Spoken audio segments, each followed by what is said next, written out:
გახსოვთ ის მუსლიმური ქალაქი, რომელსაც ტეხასში აშენებას ცდილობენ, როგორც ერთგვარ გამოცდას, თუ როგორ დაიკავებენ ამერიკას მას შემდეგ, რაც წარმატებით მოახერხეს ეს ევროპაში. როგორც ჩანს, გლენ ბეკისგან გვაქვს მცირე განახლება იმ ყველაფერზე, რაც იქ ხდება, რადგან როგორც წარმოიდგენთ, ეს ცოტა შემაშფოთებელია. ასე რომ მოგესალმებით გადაცემაში პუშბექი, მე მქვია მეირა კეი, არ დაგავიწყეთ გამოწერის ღილაკზე დაჭერა. შეიძლება შეგიმჩნევიათ, რომ ამჟამად გრძელი ფორმატის კონტენტი საკმაოდ რთულად ვითარდება მოკლე ვიდეოებთან შედარებით. თუმცა მხოლოდ გრძელი ფორმატით არის შესაძლებელი რეალურად განათლებისა და ინფორმაციის მიწოდება. თუ გჯერათ იმ ადამიანების მხარდაჭერის, რომლებიც ცდილობენ მნიშვნელოვანი თემების შესახებ ისაუბრონ, აუცილებლად გამოიწერეთ არხი და ზოგადად ჩაერთეთ გრძელი ფორმატის კონტენტში. მოკლედ, მოგით ვუყუროთ გლენ ბეკს და განახლებას იმის შესახებ, თუ როგორ იპყრობენ ამერიკას ტეხასელი ისლამისტები. ჯერ მითხარი, რა ხდება ამ Epic City-s ამბავში, Meadowsში? ხო, ეს ჯგუფი, როგორც უნდა ერქვათ, თავიდან საკუთარ თავს ეძახდნენ Community Calf. თავდაპირველად ცნობილი როგორც Epic City, მუსლიმური დასახლება. სინამდვილეში ჩემს ოლქში, იქვე სადაც ადრე ცხოვრობდი, კოლინის ოლქში. და მათ უჩიმლეს ტეხასის დასაქმების კომისიას. განაცხადეს, რომ კომისიას გარკვეულ პირობებზე ჰქონდა თანხმობა და ახლა ეს პირობები აღარ სრულდება. Epic-ს აღარ ჰქონდა საბინაო თანასწორობის შესახებ კანონების დარღვევები. სამწუხაროდ Epic-სთვის დამატებითი საჩივრები შევიდა და დასაქმების კომისიამ კიდევ მეტი დარღვევა აღმოაჩინა. შემდეგ ხადმა დაიწყო. სხვათა შორის ეს არის ის, რასაც ისინი აკეთებენ.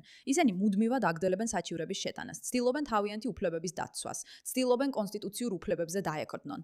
და ამას ბევრი საფუძველი აქვს, რადგან ამერიკა ცდილობს მაქსიმალურად დაიცვას რელიგიური თავისუფლებები. თუმცა, აი კითხვა, რომელსაც ჩვენ ყველამ უნდა უსვათ საკუთარ თავს, რომელ ეტაპზე თუ გაქვს პოლიტიკური დღის წესრიგი, რომელიც რელიგიური სახით არის შენიღბული, რომელ ეტაპზე ვიწყებთ იმის თქმას, რომ ეს აღარ არის რელიგიური თავისუფლება, ეს არის პოლიტიკური ძალაუფლების ხელში ჩაგდება.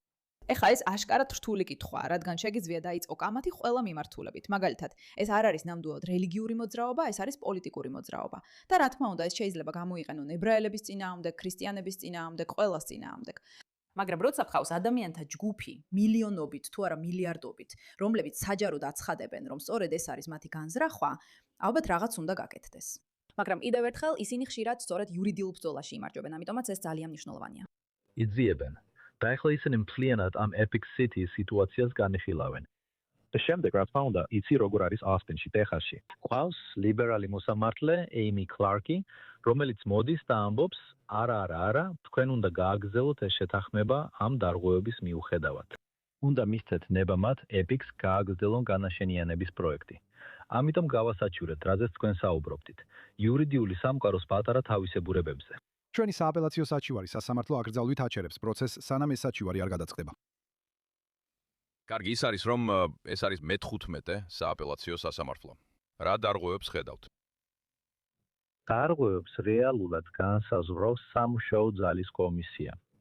და სათხესი დარღვევები, როგორც ჩანს, უკვე მოგვარდა. მაგრამ პრობლემა ისაა, რომ ახალი საჩივრები გაჩნდა. არ ვიცი რა არის ეს ახალი საჩივრები. უბრალოდ ვიცი, რომ ხალხმა საჩივრები შეიტანა ტეხასის სამუშაო ძალის კომისიაში. ეხლა ისინი იძიებენ ამ საჩივრებს. HUD-ც ასევე იძიებს. ასე რომ ტეხასის სამუშაო ძალის კომისია არ სურს ამ შეთანხმების გაგრძელება, როცა სხვა დარღვევები ჯერ კიდევ მოუგვარებელია Epic-ის მხრიდან. კენ მათვის ვინც არ იცის, ანუ ტეხასში ბევრი ადამიანია, ვინც უბრალოდ ამას ვერ ხვდება. ტეხასის მთელი კულტურა იკარგება და ტეხასი არის მთავარი სამიზნე ისლამისტური მოძრაობისთვის. ანუ სწორედ ასე ჩნდება ქალაქებში მთელ მსოფლიოში, ზონები, სადაც შესვლა არ შეიძლება. ზუსტად ესეა, ტეხასი ხდება ეპიცენტრი, სადაც ისინი ისლამური ხელში ჩაგდების ცდას ატარებენ. ისე როგორც მუნდანი არის ტესტი, ესეც ტესტია და ამასაც ასე უნდა მიუდგეთ. აუსხსენით ეს ვინმეს, ვინც საერთოდ არ აქცევს ყურადღებას იმას, რაც. თქვენი პრობლემა, ან რისიც ხალხს ეშინია, სინამდვილეში რა არის? ხო, ვფიქრობ საინტერესოა, რადგან ჩანს თითქოს ეს უკვე დასრულდა, იცით? თავიდან ნელა დაიწყო. ეხლა სულ უფრო და უფრო მეტი ესეთი დასახლება, რომლებიც მხოლოდ მუსლიმებისთვისაა და თითქოს შიიტური სამართალი მოქმედებს. იცით, რა თქმა უნდა, ხალხს აქვს უფლება ილოცოს როგორც უნდა, მაგრამ მათ არ აქვთ უფლება საკუთარი კანონები ჰქონდეთ. და ერთ-ერთი მიზეზი, რის გამოც EPIC-ს ცალკე უჩივლეთ Workforce Commission-ის საკითხისგან განსხვავებით, იყო ის, რომ გვეგონა ისინი არ ღვევდნენ ჩვენს შტატურ და ფედერალურ ფასიანი ქაღალდების კანონებს. და ვფიქრობ, რომ სხვა საკითხებიც არის დაკავშირებული იმასთან, თუ როგორ აწყობენ ისინი ტრანზაქციას, რაც არალეგალურია. და ჩვენ ნამდვილად ვფიქრობ, რომ მათ დაარღვიეს სამართლიანი საბინაო კანონები, რომელთა ახსოვლებად სიმართლე რომ თქვათ, ჩვენი საქმე არ არის. ეს ფედერალური კანონებია. მაგრამ იცით, თუ აპირებთ ჩვენს ქვეყანაში ცხოვრებას, უნდა დაიცვათ ჩვენი შტატის და ფედერალური კანონები და უნდა დაიცვათ ჩვენი კონსტიტუცია. ჩვენი კონსტიტუცია ვერ შექმნით თქვენს პატარა საზოგადოებას და შემდეგ გადაწყვიტავთ, რომ საკუთარი კანონები გექნებათ, რომლებიც ქვეყნის კანონებს არ ემთხვევა და მათგან განსხვავებულია. და სწორედ ეს ხდება. რატომ ცდილობენ ესე ძალიან ესეთი ზომის მუსლიმური საზოგადოების შექმნას, განსაკუთრებით ტეხასში? რამდენი ესეთი დასახლებაა? და რატომ არის ტეხასი ესეთი დიდი სამიზნე? კარგი, ნახეთ, არ ვიცი, მაგრამ შეიძლება ვივარაუდოთ, რომ ეს საკმაოდ მნიშვნელოვანი შტატია. თუ ის არ დარჩება ძლიერი, თუ არ დარჩება მართლაც კონსერვატიული, თუ არ დარჩება რესპუბლიკელების შტატად, მთლიანად ქვეყანა დაზიანდება ამის გამო. და შესაძლოა, იცით, ჩვენ აღარასოდეს ავირჩიოთ რესპუბლიკელების მიერ კონტროლირებული კონგრესი ან რესპუბლიკელი პრეზიდენტი. სხვათა შორის ეს არის სტრატეგია, ხო ესეა, ჩვენ ვისაუბრეთ სტრატეგიაზე, იმიგრაციის თვალსაზრისით, ისინი ავრცელებენ ISIS საწინააღმდეგო შეხედულებებს, ისინი ავრცელებენ ამ დღის წესრიგს, რათა შემოიყვანონ ბევრი ადამიანი, ვინც მარცხენას მისცემს ხმას, რადგან ეს ძალიან მარტივია. ისლამისტებმა იციან, რომ რესპუბლიკელების წინააღმდეგ მათ არ აქვთ შანსი. მათ უბრალოდ არ აქვთ შანსი, რადგან რესპუბლიკელები ადვილად ხედავენ მათ დღის წესრიგს, მაგრამ დემოკრატები ამაზე წამოეგნენ, თრიანად. ამიტომ დღის წესრიგი ასეთია. მოდით ისე გავაკეთოთ, რომ დემოკრატებმა ყოველთვის ყველა არჩევნებში გაიმარჯვონ. როგორ გავაკეთოთ ეს? პირველი, ჩვენ მათით მანიპულირებთ, კარგი? ვაჯერებთ, რომ ისინი ყველაზე საშინელ რამეს ებრძვიან მთელ მსოფლიოში. ამიტომ აუცილებლად უნდა წავიდნენ და მისცენ ხმა. მეორე, ჩვენ ვაიძულებთ მათ მხარი დაუჭირონ არალეგალურ იმიგრაციას, რომ შემოიყვანონ არალეგალი იმიგრანტები, რომლებიც აშკარად დემოკრატებს მისცემენ ხმას, რადგან ისინი არ აპირებენ მათ გაძევებას. მაგრამ ასევე რესპუბლიკელების წინააღმდეგ, რომლებიც აუცილებლად გააძევებენ. და მესამე, ჩვენ ვიღებთ კონტროლს იმ თავარ შტატებზე, რომლებიც რესპუბლიკელებს ყოველთვის ჰქონდათ, რათა დავრწმუნდეთ, რომ დემოკრატად. ამიტომ ჩვენ შეგვიძლია ამერიკის ხელში ჩაგდება, ეს არის ისლამისტური მენტალიტეტი, რის გამოც მათ ტეხასით დაიწყეს. თუ მათ შეუძლიათ რესპუბლიკელების სიმაგრის ხელში ჩაგდება, რადგან ამერიკის გარეთ ყველა ადამიანი იცის, რომ ტეხასი რესპუბლიკელებისა. ამას ყველა ასე აღიქვამს და ასე გრძნობს. ამიტომ თუ ტეხასს დავიფხრობთ, ყველაფერს დავიფხრობთ. ეს ძალიან მარტივია. ეს ისეთი ადვილი სტრატეგია, როცა ერთხელ გაიგებ.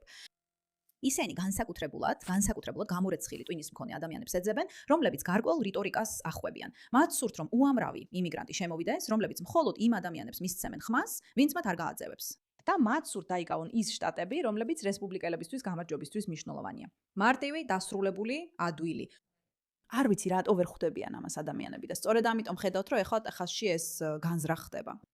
რაც მომდა ეს უზენაეს სასამართლოზე მოქმედებს. ასე რომ მთავრობის ყველა შტო შემდეგ ერთი პარტიის კონტროლქვეშ შექცევა, რაც მგონია რომ სწორედ ეს არის აქ თავარი მიზანი. საბოლოო მიზანი იქნება ეს ამ მოვლენების მეშვეობით, თუ ზოგადად ამ ქვეყანაში პროგრესული მოძრაობით არის ერთპარტიული სისტემის შექმნა, სადაც არჩევნები გაკალდებულია, მაგრამ ამას არავინ ამბობს. ისინი უბრალოდ კატალდებულია ფოსტის ბიულეტენებით, უკანონო ხმის მიცემით და ფოტო იდენტიფიკაციის გარეშე. ყველა იმ რამით, რასაც ჩვენ ვცდილობთ გავაკეთოთ ამერიკის გადარჩენის აქტით. და ისე ჩანს, თითქოს სამართლიანი არჩევნები გვაქვს.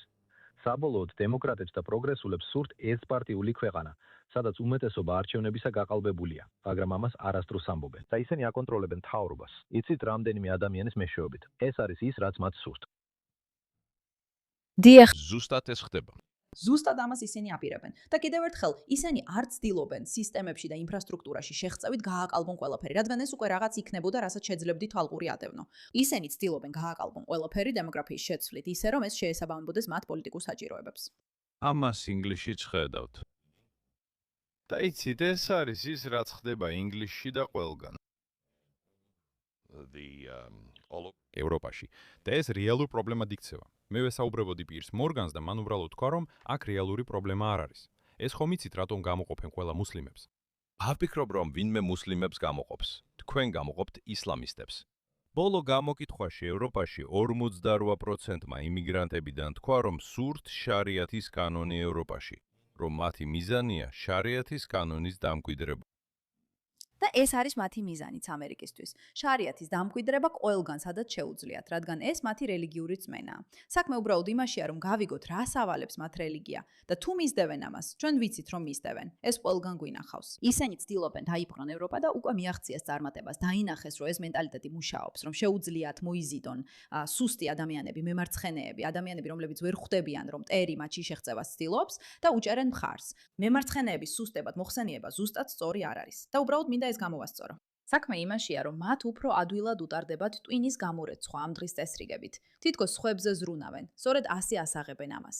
რელიგიური თავისუფლებები და იმიგრანტების უფლებები. სწორედ ამით ასაღებენ ძალაუფლების ხელში ჩაგდებას. ეს დაუჯერებელი ბრენდინგია. ეს გენიალურია, მაგრამ ეს სისტემა მათ არაერთ ადგილას გამოიყენეს და ჩვენზეა დამოკიდებული, რომ შევძლოთ მისი ამოცნობა და ზუსტად დავარქვათ თავისი სახელი. მადლობა ყურადღებისთვის.